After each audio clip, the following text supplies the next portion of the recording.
Hey everyone, this is Keith Scott from out in Sydney, Australia. I'm one of the voices of Bullwinkle J. Moose. It's time to watch Relentless and Unstoppable. And so give it up for your main hosts, Douglas Kenny and Andy McPhee. Hey everybody, this is Doug Kenny and welcome to Relentless and Unstoppable. We have another amazing guest coming on the channel today, so please hit like and subscribe. And after this episode, please stay tuned to the RNU channel for more amazing guests. Let's get this on! Hey everybody, how you doing? Just a quick little share of why I started Relentless and Unstoppable. It was for one very simple reason, because of Doug Kenny. Nothing to do with me at all, zero. I was just coaching Doug, and he took on the coaching and mentoring, and he made all the changes. He took all the suggestions from his parents as well as my coaching, but it was all about Doug, his breakthrough and his weight loss, his willingness to accept that he is dealing with high functioning autism and other issues, but he's never quit, he's never given up. So we did one interview with him to share his story, and then we decided to start interviewing other people, and Doug has now taken over the whole channel, and he does all the interviews, he runs everything. He's just an amazing young man. So RNU was born from simply what an amazing young man Doug is, and his story needed to be shared.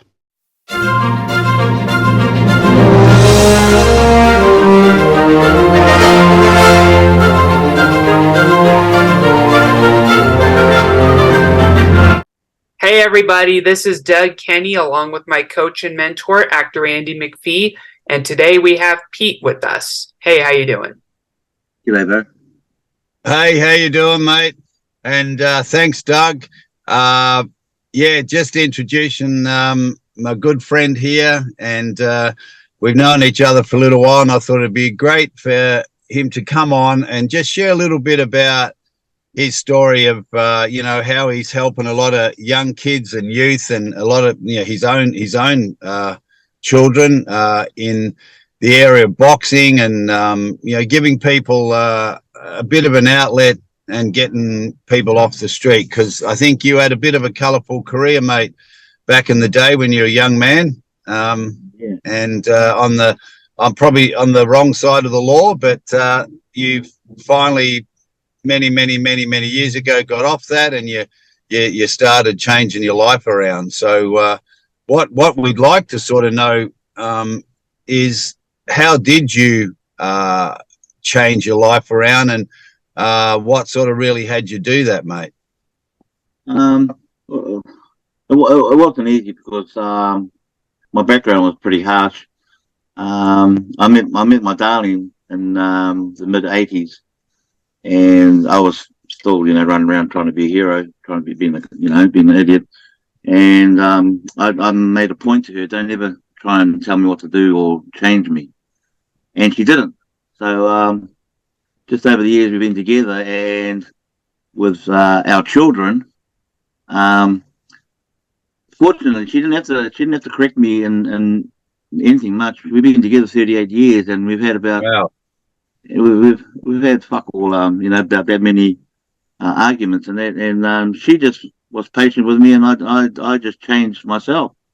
I'm one of those guys, if you say not to do anything, I'll go 100 miles an hour and do it.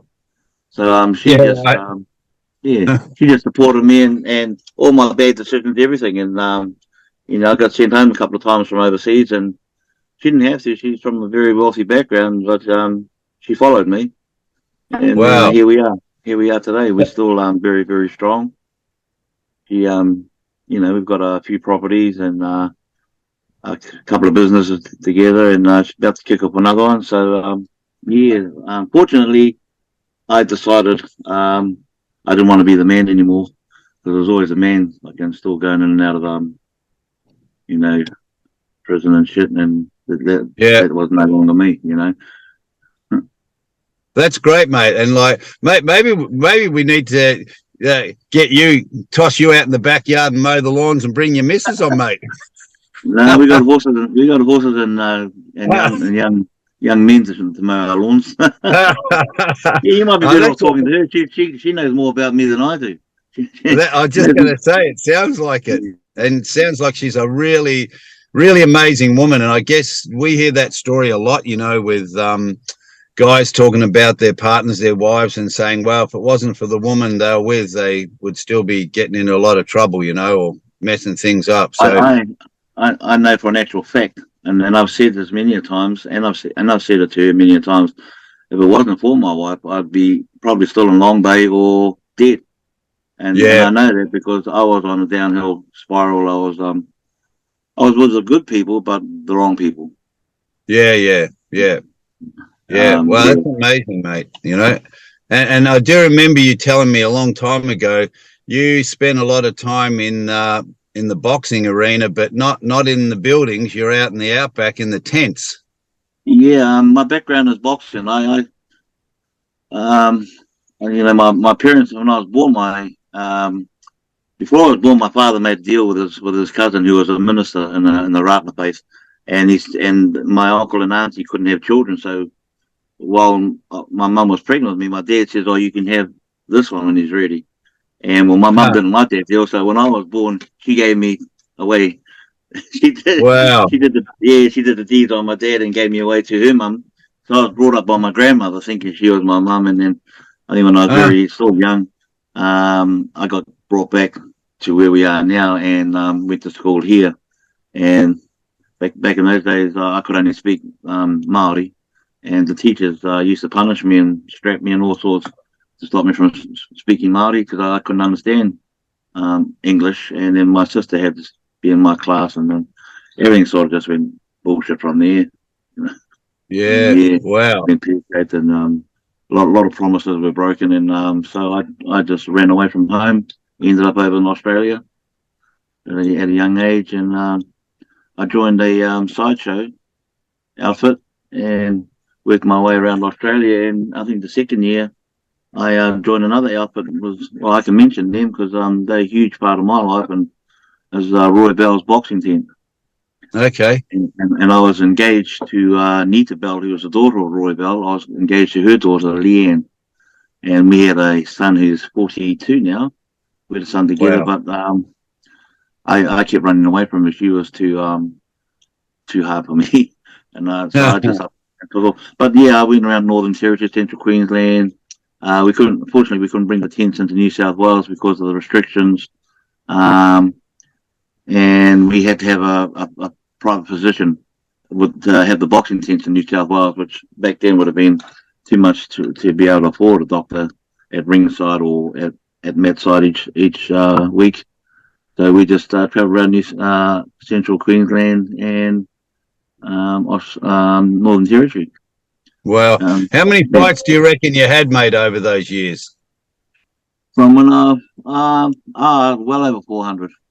Um, but not quality fights. They weren't all good fights. The boxing tent was more of a training ground fitness. Guys would get up and put their hands up in the crowd. I'll fight that guy there, and they were only doing it for more money to go to the beer tent, and that then we get to some places like St George, Moree, and that, and even though the people there like the grog and that, they could actually handle themselves. They were very, very quick and very hard headed. You can punch them in the head all day and you're not hurting them.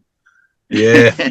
And they just keep throwing at you. So it was a very good education. Good.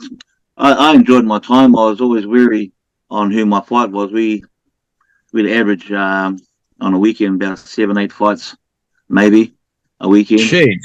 I might get one on a Friday night when we first, because when we get to a new town, we'd spend 4 or 5 days setting up, and then maybe open day Friday. So I'd have a couple of fights Friday. Then Saturday we'd start 10 in the morning. So before dinner we'd have about 4 or 5 fights maybe, and then a couple of fights after dinner, and then Sunday have a couple of fights, and then pull down and move to the next town. Wow, man. How long did the fights go for? How many rounds?